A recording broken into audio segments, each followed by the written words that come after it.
Georgy Zhukov.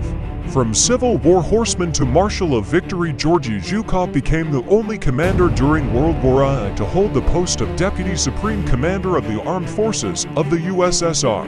He led the storming of Berlin, accepted Germany's surrender, and became one of the most recognizable Soviet military leaders. However, in peacetime, his career took a difficult turn. He was accused of misappropriating trophies and exaggerating his contribution to defeating Nazi Germany. Below is a look at the defining battles and milestones of the Marshal of Victory. Early career and the Civil War. Zhukov was drafted into the Imperial Army in the summer of 1915. After a short course for non-commissioned officers, he was deployed to the Southwestern Front with the 10th Dragoon Regiment.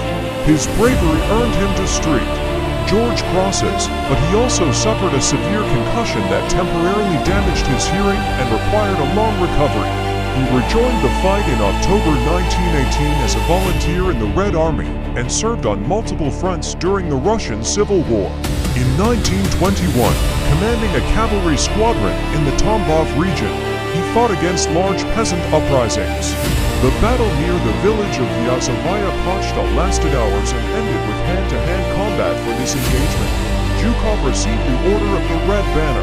After the war, he studied at the Higher Cavalry School in Leningrad, where he met future top commanders Bagramian, Eremenko, and Rokossovsky. His relationship with Rokossovsky was tense at times, though Zhukov later acknowledged his colleagues' military intelligence and professionalism. Kokingol. The first major breakthrough. Zhukov's rise began in 1939, when he was sent to Mongolia to repel Japanese aggression. As commander of the 1st Army Group, he organized a non-standard operation that relied heavily on tanks and aviation. By late August, Soviet-Mongolian forces defeated General Komitsavaris units, ending the conflict. This battle had long-term consequences.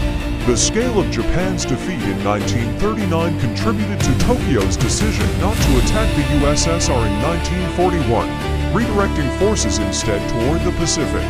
The Great Patriotic War. At the start of the German invasion, Zhukov claimed to have warned Stalin about the danger of a German encirclement near Kiev.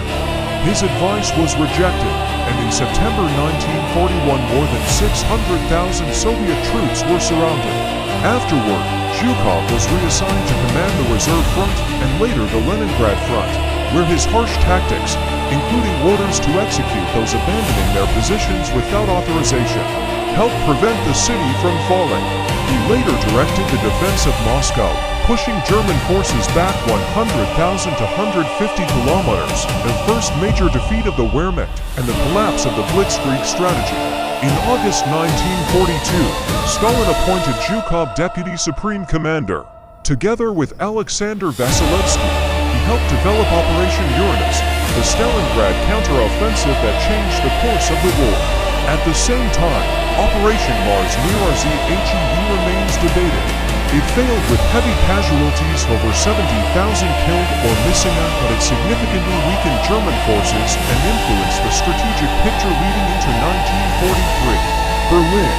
The final storm from April 16 to May 2, 1945, Soviet forces broke through Berlin's defenses.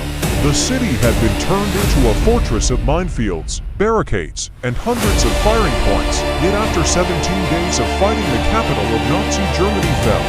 The main role in the assault belonged to Zhukov's 1st Belarusian Front and Konev's 1st Ukrainian Front.